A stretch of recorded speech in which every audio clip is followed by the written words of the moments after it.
مرحبا جوارا ایوار باش تماشاوان نجا هوال نجا امید وی برنامه خدا بحثا پیامین برس مراد کرایلان بکن اندام کمیته ریوبر ا PKK Partiya Karkerê Kurdistanê PKK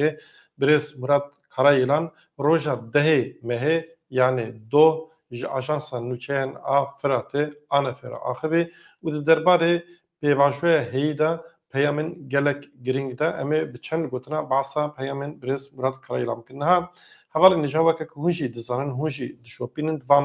demê dawî de pêvajoyek li Tirkiye hatiye destpêkirin nîqaş têne kirin û di çerçoveya van nîqaşa da di çerçoveya vê pêvajoyê de birêz Murat Karayılan axivê her wiha behsa pêvajoya Rojava jî kir. Eger ku we nexwendibe hûn dikarin dîsa malpera Anefê de vê hevpeyvînê bi berfirehî bixwînin û ji xwe di televizyona Stêrk da di Ronahî TV da di kanalên din ê Kurdî da hûn dikarin vê hevpeyvînê bi berfirehî bibînin lê ez ê jî bi çend gotina ji we re ragihînim. Niha hûn dizanin ku herî dawî 28 meha kanûnê bi rêberê gelê Kurd Birêz Abdullah Öcalan re hevdîtinek pêk hat li grava İmraliyê ku Birêz Öcalan bi salaya bin tecrîtek giran daye piştî neh sala heyeteke siyasî çû İmraliyê û bi Birêz Öcalan re hevdîtinek pêk anî rêberê gelê Kurd jî di vê hevdîtinê de deklarasyonek peyamek ji heft xalan weşand û ew ro îro ev peyam tên nîqaşkirin di çerçoveya vê hevdîtinê de di çerçoveya peyamên rêberê gelê Kurd Birêz Abdullah Öcalan de Partiya Demê heyeta Partiya Demê bi partiyên siyasî yên li Tirkiyeyê di parlamentoya Tirkiye re hevdîtinan pêk tînin û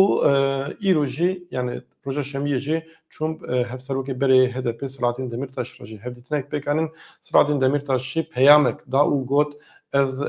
hetanî dawî li gel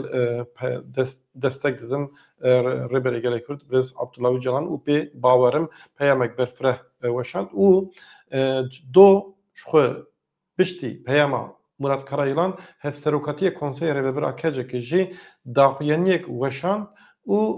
di daxuyaniyê Kecekê de jî hat gotin ku em li gel rêberê gelê Kurd Birêz Abdullah Öcalan'ın em li gel rêbertiya xwe nin lê balkişandin ser di rûtiya dewleta Tirk zimanê qirêj ê dewleta Tirk zimanê ku hemû li Kurda li Tevgera Azadiya Kurdistanê gefan dixwe tehdît dike û êrişên heyî bi taybet jî êrişên li dijî Rojavayê Kurdistanê bersiv dan wan. Yani Kecekê jî Birêz Murat Karayılan jî gotin em ji her tiştî re amade ne.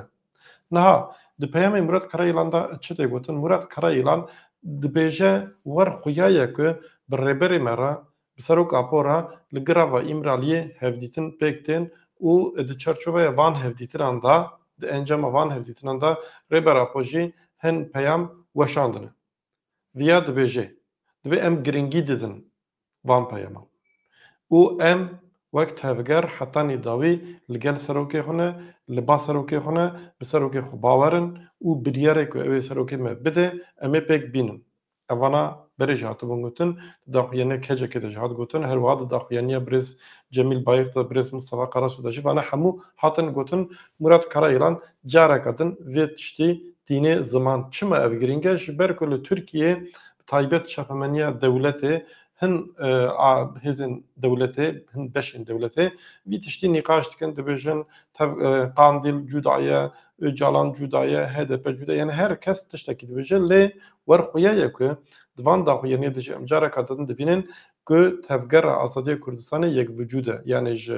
rêber Apo hetanî Qandîlê û ji hetanî qeda siyasî yek vücud e û dibêjin em xwedî heman perspektîfê ne. Em dixwazin ev pirsgirêk ev mesele bi rêya siyasî diyalog aştiyane were çareserkirin û di dawiya vê çareseriyê de jî di esasê vê çareseriyê de jî mafên gelê Kurd hebin û Kurd Türk wek hev bi hev re azad li ser vê xakê bijîn. Niha Birêz Murat Karayılan di peyama xwe de dibêje ku rojhilata navîn balê dikişîne ser pêşketinên rojhilata navîn û dibêje rojhilata navîn ew ê êdî weke berê nebe û di vê rojhilata navîn ya nû da ku ji nû ve tê dîzaynkirin de ew ê Kurd bivin xwedî statûyekî yani ew ê Kurd hebin. û ev yek jî dewleta Tirk ditirsîne ji ber ku dewleta Tirk ditirsîne niha ketinin nava lêgerinekê. Lê hetanî niha jî nediyare ku ev lêgerina wan لێگەرنێک ji bo çareseriyê yan na. Çima ji ber ku rêbera po dibêje peyama Xwedayî serokê MHP Dewlet Bahçeli peyama Xwedayî ê ku hetanî niha bi rêbera po re hevdîtin jî hatine kirin lê ê ku hetanî niha niyeta xwe, fikra xwe, armanca xwe esas eşkerenekî Tayyip Erdoğan û dewleta Tirk in. Tayyip Erdoğan jî îro çû Amedê û dîsa aynı gotina dibare dike. Bahsa çareserkirinê nake, bahsa tasfiyê dike, yani bahsa têkbirinê dike. Nabêje em vê meselê dibe em ê hin tiştê nû bêjin lê nabêje em vê meselê bi hemû aliyera rûnên çareser bikin. Dibe em gerek aliyê din têk bibin. Esas mirû dikare peyama Erdoğaniya ku îro roja 11 Mehê li Amedê dayê wek bersivek ji bo Tevgera Azadiya Kurdistanê bide. Niha di van demê dawî de yani piştî van nîqaşan aliyê Tirk çi dibêjin? Dibêjin Tekoşîna Azadiya Kurdistanê, Partiya Karkerê Kurdistanê qels bûyî û ji ber ku qels bûyî dî tir rêl pêşiya wan nemayî mecbûr in çekê xwe deynin û eger ku çekê xwe daneynin jî em ê tevî wan çeka wan veşêrin. Yani em ê wan bikuşin. Murat Karayılan jî dibêje bo Erdoğan dibêje dibe eger ku te dikaribû vî tiştîbikî heta niha çima disekiniye te çima nekir. Hetanî niha bi taybet jî nehe salê dawî ye ti tiştekî ku dewleta Tirk li dijî Kurda nekir nema. Her cure êriş pêkanî, her cure çek bikaranî, çekê kîmyevî pêkanî, êrişî zapê kir, êrişî Rojavayê Kurdistanê dike, êrişî her derê dike lê Tevgera Azadiya Kurdistanê têk nebir. Karayılan jî dibêje eger ku te dikaribû ku ji te diha te çima nekir. Ev jî pirsek cî de ye. Bêguman herkes dizane ku Tayyip Erdoğan dewleta Tirk tiştê ku heta niha ji destê wan hatin kirin lê bi ser neketin. Murat Karayılan jî dibêje ji ber ku hûn bi ser neketin. Ji ber ku hûn nikaribin me têk bibin ji ber ku siyaseta waya têkbirinê ya li hemberî me têk çû rêl pêşiya wan nema ji ber vê yekê hûn diçin îmraliyê bi serokê me re hevdîtin dikin. Eger hûn dikarin me têk bibin, eger hûn dikarin me bişkinin, çima hûn diçin bi serokê me re hevdîtin pêk dînin. Niha tiştek din jî Karayılan divir de bahsa hêza Tevgera Azadiya Kurdistanê dike dibe niha teknolojiyê nû destê me de heye, taktîk û stratejiyê me nû henin em dikarin hetanî Anadoluya navîn yani hundirê Tirkiye hetanî bara spî Akdenîzê li wan de re jîn êrişa pêk bînin, hin çalakiya pêk bînin, midaleyê deverên aborî bikin lê hetanî niha me nekirî. Eger ku me nekiribe ne ku em nikarin ji ber ku hinek sedem henin. Bahsa wan sedema nake de werxuya yeke hesabên siyasî ne dibêje yani ev hêza me heye û eger dibe hûn di şer de israr bikin hûn ê têk biçin.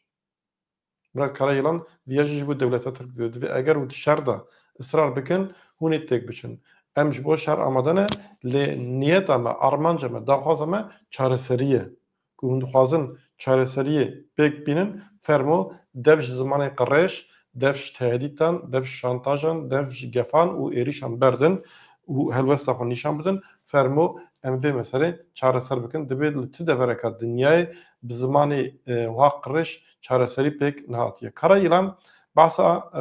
Rojava jî dike êrişê li ser Rojavayê Kurdistanê û dibêje werxuya ye dibêje qasî ku em dişopînin ew ê dibe hêzên ku Rojava diparêzin hêzê Sûriya Demokratîk YPG YPJ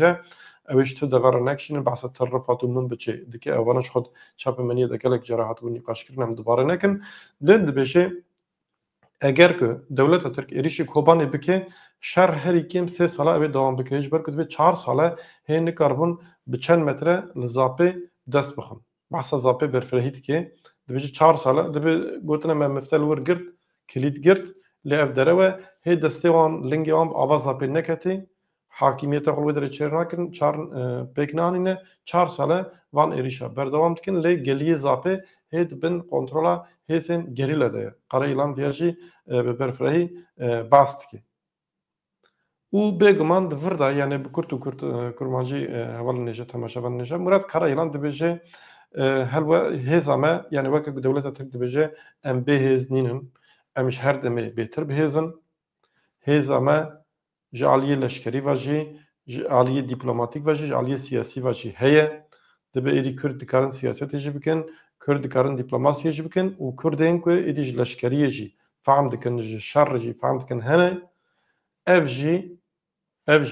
garantiya serkeftina Kurda ye lê tercîha me dibêje çareserkirina bi rêya siyasetê ye qanûnî ye ji ber vê yekê dibêje ev pêvajoya ku birêber apora hatî dest pêkirin em giringiyê didineke em amade ne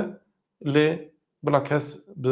zimanê çeka bi zimanê şerjê me tehdît neke em serî ji tiştî wisa re jî natewînin em teslîmî gef û êrişên dewleta Tirk nabin weke destpêkê de me got hûn dikarin peyamê Birêz Murat Karayılan bi berfirehî di Anefê de û dîsal ser Malperest Tirk TV